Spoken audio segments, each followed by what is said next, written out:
திருச்சிற்றம்பலம். தென்னாடுடைய சிவனே போற்றி, நாட்டவர்க்கும் இறைவா போற்றி. ஏகம்பத்துரையந்தாய் போற்றி, பாகம் பெண்ணுருவானாய் போற்றி. அண்ணாமலையம் அண்ணா போற்றி, கண்ணார் அமுத கடலே போற்றி. சுடரில் திகழ்கின்ற சோதி போற்றி, தோன்றியன் உள்ளத்திருந்தாய் போற்றி. கடலில் ஒளியாய முத்தே போற்றி, மை சேர்ந்த கண்டமுடையாய் போற்றி. மாலுக்கும் ஓர் ஆழி இருந்தாய் போற்றி, பொய் சேர்ந்த சிந்தை புகாதாய் போற்றி. போகாது என் உள்ளத்திருந்தாய் போற்றி, மெய் சேர பால் வெந்நீர் ஆடி போற்றி. மிக்கார்கள் எத்தும் விளக்கே போற்றி, கை சேரணல் ஏந்தி ஆடி போற்றி. ஆடக மதுரை அரசே போற்றி, கூடலிலங்கு குருமணி போற்றி. காவாய் கனகத்திரளே போற்றி, கைலை மலையானே போற்றி போற்றி. திருச்சிற்றம்பலம். திகட சக்கர செம்முகம் ஐந்துளான், தகட சக்கர தாமரை நாயகன். அகட சக்கர பின்மணியா உரை, விகட சக்கரன் மெய்ப்பதம் போற்றுவான். திருச்சிற்றம்பலம். கச்சியப்ப சிவாச்சாரியார் அருளிய கந்தபுராணம், கந்தர் அனுபூதி பாடல் 1. கானை குமரேசன் என கருதி தாளை பணிய தவமேதியவா, பாலை குழல் வள்ளி பதம் பணியும் வேலை சுரபூபதி மேருவையே. திருச்சிற்றம்பலம். கந்தபுராணம் தொடரும். 22வது பாகம். மாயையுடன் போரிட்ட அசுரன். வீரபாகுவும் மற்றவர்களும் மாயாபுரியை அடைவதற்கு ஒற்றர்கள் மூலம் செய்தி தாரகனுக்கு எட்டிவிட்டது. வடவாக்னி போன்று கோபத்தால் கண்கள் நெருப்பை சிந்த அவன் படைகளுடன் நகருக்கு வெளியே வந்து அவர்களை எதிர்த்தான். இரு தரப்பு படைகளும் ஒன்றுடன் ஒன்றை மோதிக்கொண்டன. அசுர வீரர்கள் வீரபாகுவின் படையிலே நுழைந்து எதிர்பட்டோரையெல்லாம் வெட்டி சாய்த்தனர். தேவர்களும் அசுரர்களை கண்ட போதெல்லாம் பாய்ந்து பருந்து கவுவது போல அவர்கள் அழுத்திக் கொண்டனர். வீரகேசரி ஏக காலத்தில் 100 பானங்களை தாரகன் மீது பிரயோகித்தான். அப்பானங்கள் அவனுடைய மணிமுடியை துண்டித்து வீழ்த்தின. அடியுண்ட வேங்கை போன்று தாரகன் உடலை சிலித்துக் கொண்டு தண்டாயுதத்தை வீரகேசரி மீது பிரயோகித்தான். அதன் தாக்குதலை தாங்க மாட்டாது தேர்தட்டிலேயே மழங்கி விழுந்தான் வீரகேசரி. அதை கண்ட வீரபாகு பெரும் கோபம் கொண்டான். இமைக்கும் நேரத்தில் ரதத்தை தாரகனுக்கு முன் கொண்டு வரச் செய்து பானங்களை மழை போல பொழிந்தார். தாரகனுடைய வில் துண்டு துண்டாகியது. அவன் குலத்தை எடுத்து அவர் மீது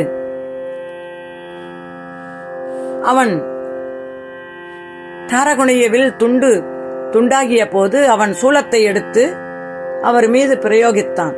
அதன் வலிமை அவரை சற்று நேரம் திகைத்து நிற்கச் செய்தது. அதற்கிடையில் தாரகன் அவருடைய படை வீரர்களை பலவகை பானங்களால் தாக்கி சோர்ந்து போகுமாறு செய்தான். எதிரிகள் செயலற்று நிற்பதைக் கண்ட தாரகன் அண்டம் அதிர கடகடவென்று சிரித்தான். அதற்குள்ளாக திகைப்பு நீங்கிய வீரபாகு தேவர், தாரகா, அவசரப்படாதே, விரைவிலேயே நிலைமை மாறியிருப்பதை காணப்போகிறாய் என்றார்.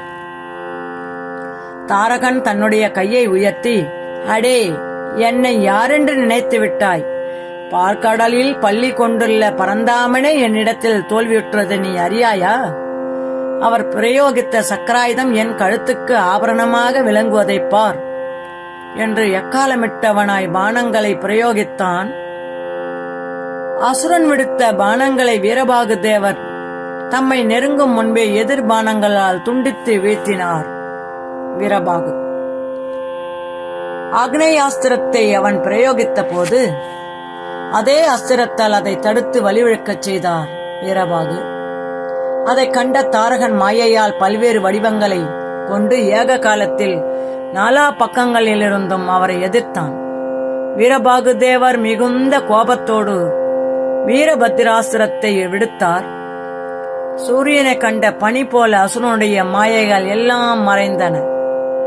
தாரகன் யுத்த களத்தை விட்டு நீங்கி கிரௌஞ்சகிரியில் சென்று ஒளிந்து கொண்டான். வீரபாகு தேவரோ அவனை எப்படியாவது பிடித்து இழுத்து வந்து சண்முகன் முன்பு நிறுத்துவதாக சூளுரைத்தவராய் அவனை தொடர்ந்து கிரௌஞ்சகிரியினுள் நுழைந்தார்.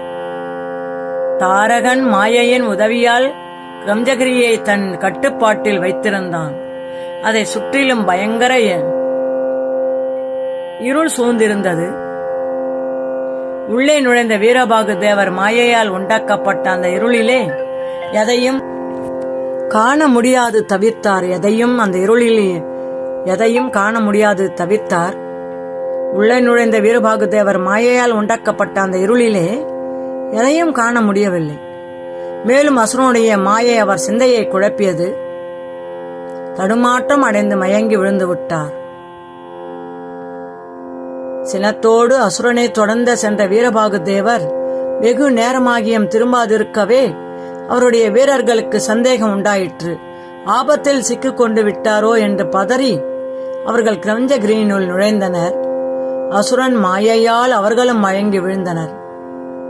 அதைக் கண்ட தாரகன் அவர்கள் அழித்து விட்டார்கள் என்று பெருமகிழ்ச்சி கொண்டவனாய் மறைவிடத்திலிருந்து வெளிப்பட்டான். புதிய தேரை கை கொண்டு தேவர்கள் மீது பானங்களை பிரயோகிக்கலானான். அவனுடைய வெறியாட்டத்தின் முன்பு தேவர்கள் ஈடு கொடுக்க முடியாது தவித்தார்கள். நிலைமை மோசமாகிவிட்டதை கண்ட இந்திரன் உடனே முருகப்பெருமானிடம் ஓடினான். ஐயனே, தாரகன் மாயையால் வீரபாகு தேவரையும் அவருடைய படைகளையும் கிரௌஞ்சகிரியில் அழைத்து சென்று தோஷம் செய்து விட்டான். அசுரனுடைய பான பிரயோகங்களால் தேவர்கள் அலைப்பாய்கின்றனர் என்று தெரிவித்தான். சண்முகன் தாமே எதிரில் சென்று அசுரனை ஒழித்து அனைவரையும் மீட்டு வருவதாக புறப்பட்டார். அவருடைய வீராவேசத்தை கண்ட வாயுதேவன் ரத்தத்தை வேகமாக செலுத்தினான். இந்த யுத்த களத்திலே வந்து இறங்கிய முருகனை கண்டதும் எஞ்சிய பூதப்படைகளும் தேவர்களும் அவரை சூழ்ந்து கொண்டன. இறைவன் திருக்குமரனே தங்களை ரட்சிக்க வந்திருப்பதாக கண்டதும் வீரர்களுக்கு உற்சாகம் தாங்கவில்லை. அவர்கள் அளவற்ற ஆனந்தத்தால் அசுரர்களை மாய்ப்போம் என்று கோஷமிட்டு அசுரப்படை மீது பாய்ந்து தாக்கினர். இம்முறை அசுரர்கள் நிலைகுலைந்து நாலாபுரமும் ஓடலாயினர். தாரகன் அவர்களை அடக்கி ஒன்றுபடச் செய்ததோடு சரவணன் முன்பு வந்து, அடே மகேஸ்வரனிடத்தில் எங்களுக்கு ஒரு பகையும் இல்லை. அவ்விதம் இருக்க எங்களை எதிர்க்க நீ அவர் மகனாகிய நீ வந்ததேன்? எதற்கு வந்தாய் என்று கேட்டான். தாரகா, உன்னிடத்திலும் எனக்கு பகை என்பது இல்லை. ஆனால் நீயும் உன்னை சேர்ந்தோறும் எவ்வித காரணமும் இன்றி தேவர்களுக்கு தாங்க முடியாத கஷ்டங்களை தந்து வருகிறீர்கள். தர்மத்தை நிலைநிறுத்துவது எங்கள் பொறுப்பாகையால் உங்களால் ஏற்பட்டு வரும் துன்பங்களுக்கு ஒரு முடிவு காணவே நான் வந்திருக்கிறேன். தேவர்களுக்கு எவ்வித தீங்கும் இழைப்பதில்லை என வாக்களித்தால் இப்போது நாங்கள் திரும்பி விடுகிறோம் என்றார் முருகன். அது கேட்டு ஏளனமாக சிரித்த தாரகன், என் ஆற்றலை நீ அறியாது பேசுகிறாய். விஷ்ணுவிடம் சென்று என்னை பற்றி தெரிந்து கொள் என்றான். தாரகா, அந்த கதையை நான் அறிவேன். அவர் பிரயோகித்த சக்கராயுதம் உன் கழுத்துக்கு ஆபரணமாக விளங்குவதைத்தானே குறிப்பிடுகிறாய். என் கையில் இருக்கும் வேலாயுதத்தை அவ்வளவு சாதாரணமாக எண்ணிவிடாதே. விரைவிலேயே அதன் வலிமையை உணர்வாய் என்றான் கந்தன். தாரகனோ அவ்வார்த்தையை கேட்டு தூசை தட்டுவது போல் அலட்சியமாக மேனியை குலுக்கிக் கொண்டு அவர் மீது பானங்களை பிரயோகிக்கலானான். குமாரனும் கைகளிலே வில்லை தாங்கி அவனுடன் போரிட்டார். அவர் பிரயோகித்த பானங்கள் காற்றினும் கடுக்கி பாய்ந்து அவனுடைய வில்லை துண்டித்தன. ரதம் தவிடு பொடியானது. ஏக காலத்தில் 1000 பானங்கள் அவன் நெற்றியை தாக்கின. கவசங்களும் கங்கணங்களும் பல துண்டுகளாக பிளந்து எரியப்பட்டன. உடலெங்கும் பானங்கள் தாக்கியதால் ஏற்பட்ட காயங்களிலிருந்து குருதி கொப்பளித்தது. அங்கேயே மயங்கி விழுந்தான். அணையும் சுடர் பிரகாசத்துடன் எரிவது போல அசுரப்படைகள் தாரகன் விழுந்ததைக் கண்டு ஆவேசமாக தேவர்கள் மீது பாய்ந்தனர். ஆனால் தேவர்கள் உற்சாகம் மிகுந்த மிகுதியில் இருந்தபடியால் அவர்களுடைய தாக்குதலை எளிதில் முறியடித்தார்கள். எங்கும் திரும்பினாலும் ஒரே பயங்கரம். அங்கங்கள் சிதைந்து வரும், குடல்கள் சரிந்து வரும், குருதி கொட்டுபவரும் என போர்க்களம் அலங்கோலமாக காட்சியளித்தது. வேதனையால் ஓலமிடுவர்கள் கேட்க சகிக்க முடியாத வகையில் கதறினார். சற்றைக்கெல்லாம் தாரகன் மயக்கம் தெரிந்து எழுந்தான். சிறு பாலகனுக்கு எதிரே தன்னுடைய ஆற்றல் அனைத்தும் அழிந்து போயிற்று என்று மலைத்தான். எவ்விதத்தலாவது குமரனை கொன்றே தீர்வது என்ற நினைப்போடு அவன் மீண்டும் அஸ்திரங்களை பிரயோகிக்கலானான். பிரம்மாஸ்திரம், நாராயணாஸ்திரம் முதலிய அஸ்திரங்கள் குமரவேலை நெருங்கும் போது மிகவும் அடங்கி ஒடுங்கி அவரை வலம் வந்து மலர் கொத்துகளாக திருவடிகளில் விழுந்தன. தாரகனுடைய சீற்றம் எல்லை மீறிவிட்டது. பாசுபதாஸ்திரத்தை எடுத்து அதை மனத்தால் பூஜித்து பிரயோகித்தான். சகல ஜீவன்களும் நடுநடுங்காது மிகுந்த வேகத்துடன் நெருப்பை கக்கிக் கொண்டு பாய்ந்தது. தேவர்கள் அரஹர சம்போ அரஹர சம்போ என்று அலறிக்கொண்டு முருகனிடம் ஓடினார்கள். குமரனோ சிறிதும் பதற்றம் அடையாது தன்னை நோக்கி விரைந்து வந்த அஸ்திரத்தை இரு கைகளாலும் பணிவோடு கிரகித்து கண்களில் ஒற்றிக்கொண்டார். அது அழகிய மலராக அவருடைய திருக்கரங்களிலே மலர்ந்தது. பார்த்தான் அசுரன். இனி அஸ்திரங்கள் ஏதும் பயனில்லை என்பதை உணர்ந்தான். மாயையே ஏற்ற என முடிவு செய்து உதவிக்கு வருமாறு கிரௌஞ்சமலையை வேண்டினான். அவனுடைய மாயா சக்தி அனைத்தையும் தன் பொருட்டு உபயோகப்படுத்துமாறு வேண்டினான். தாரகன் வேண்டுகோளின்படி கிரௌஞ்சமலையை பற்பல மாயைகளை செய்ய தொடங்கியது. கிரௌஞ்சம் முப்புறங்களாக திடீரென்று உருமாறி தேவர்கள் மீது இறங்கியது. தாரகன் அப்புறங்களை செலுத்தும் அசுரர்களாக வந்தான்.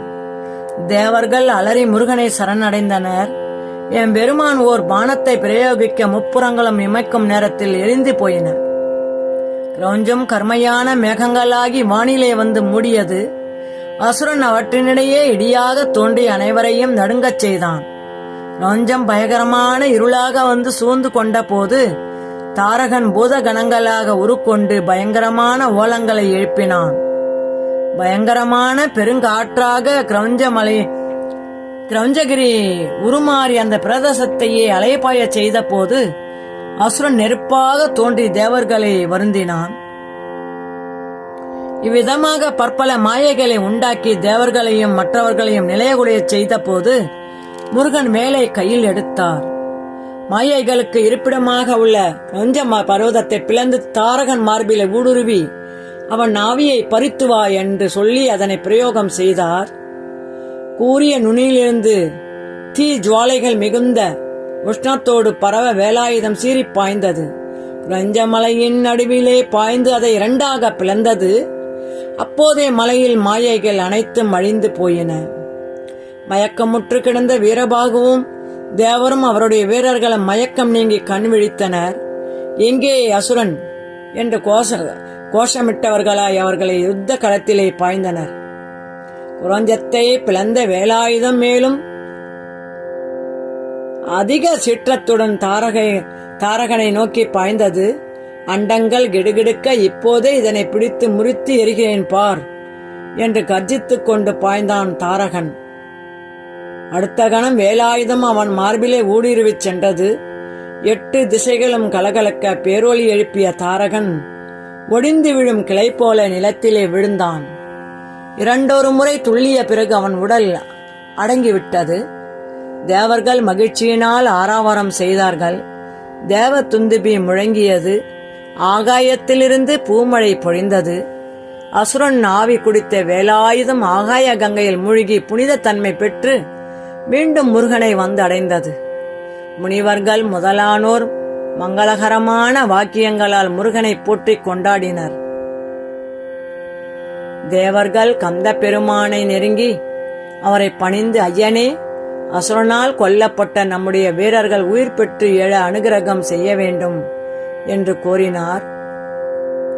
குமரன் அவ்வாறே அவர்களை எழுப்பி அருள் புரிந்ததோடு தாரகனிடமிருந்து தாம் கிரகித்துக் கொண்ட பாசுபதாஸ்திரத்தை வீரபாகு தேவருக்கு அளித்து கௌரவித்தார்.